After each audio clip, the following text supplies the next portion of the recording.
Hello, Starshine. This is Smadar from Song of Stones. And for those who don't know who I am, I'm a crystal whisperer, which means I talk to stones and they talk to me. And these guys have been speaking to me, singing to me, as I like to call it, so beautifully today as I come here to talk to you about spring cleaning.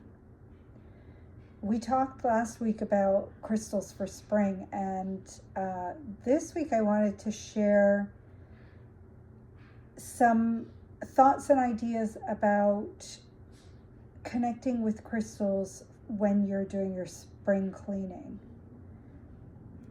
And there are several crystals. Well, first of all, let me just tell you that there are some who were singing to me today, and some I'll be sharing with you on this week's blog post and in the Sunday Sparkle.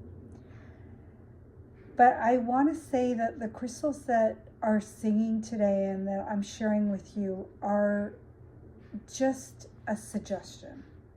They're a guideline they're an example of how spring cleaning with crystals can look. But I want you to know that any crystals can potentially come forward to help you with the spring cleaning. I just like to say that because I don't want people to feel like they need to have the exact crystals that I'm talking about. You can, of course. If those are calling to you and if those are singing to you, for sure, go for it. Play with them. But don't feel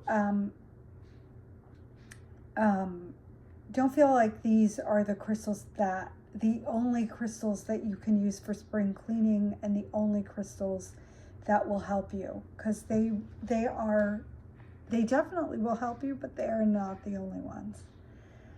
So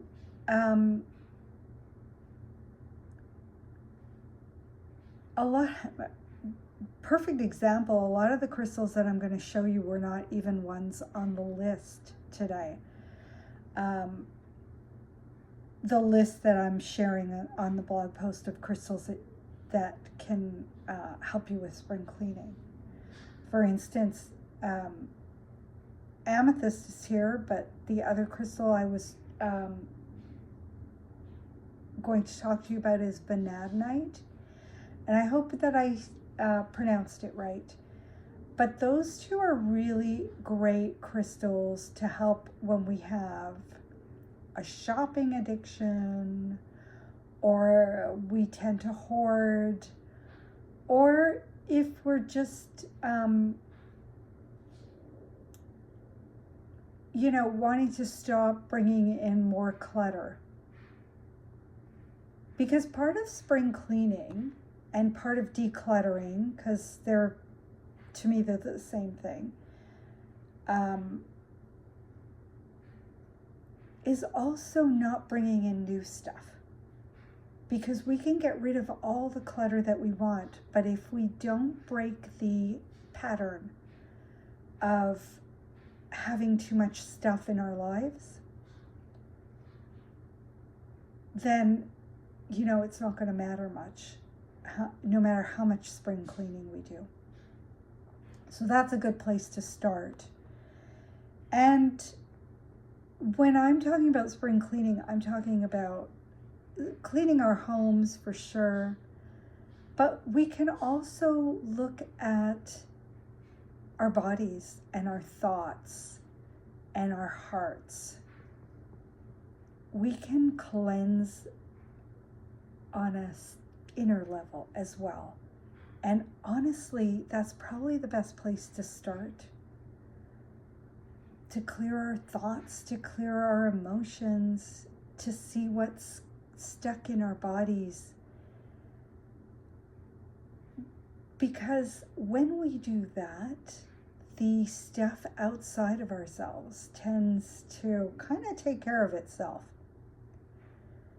I won't lie, we still have to do the work of moving the stuff out of our homes, but it's so much easier when that's all you have to do.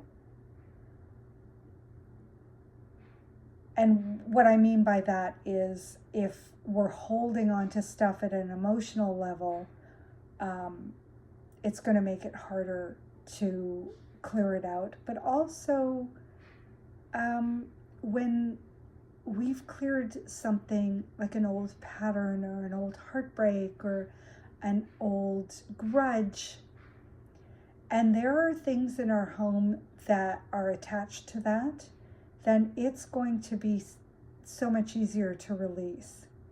And we're not going to want to have that around anymore because we've shifted on the conscious level. I'm hoping that makes sense. And by the way, if you're hearing any noise in the background, there is some spring cleaning going around in the house. So just letting you know that that's probably what you're hearing, and in the neighborhood, because it's that time of year and I'm by the window. So just ignore the background noise. Okay, so we've got amethyst and bananite to help us with our addiction to hoarding and our shopping addictions.